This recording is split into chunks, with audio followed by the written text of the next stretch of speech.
anak ko yan.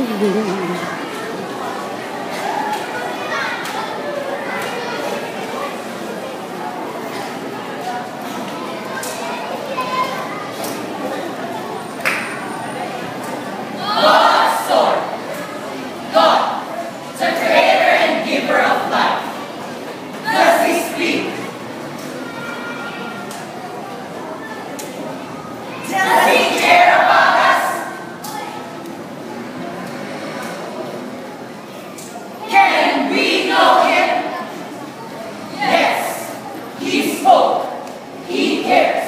And his message for all people tells us how to know him. 3,500 years ago, God began instructing them to write down his words. Over the next 1,500 years, God continued to speak, and 40 different men recorded his messages from him. The early writings were called the Law and the Prophets. These and the rest of God's words, recorded on scrolls, became known as the Scriptures.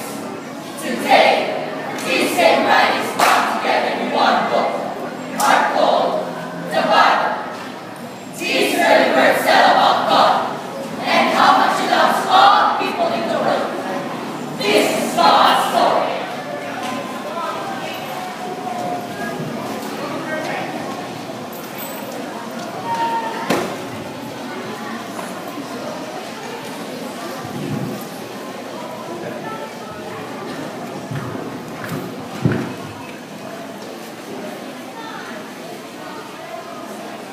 In the beginning, God created the heaven and the earth had no form.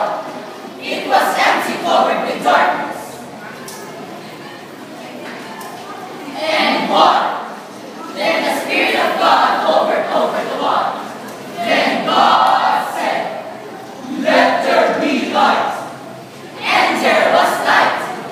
God saw that the light was good. Then he divided the light from the darkness.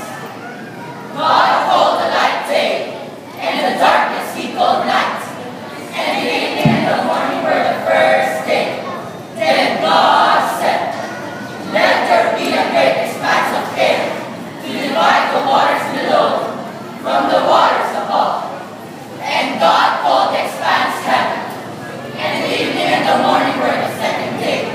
Then God said, "Let the waters under the heavens be gathered together in one place, and let the dry land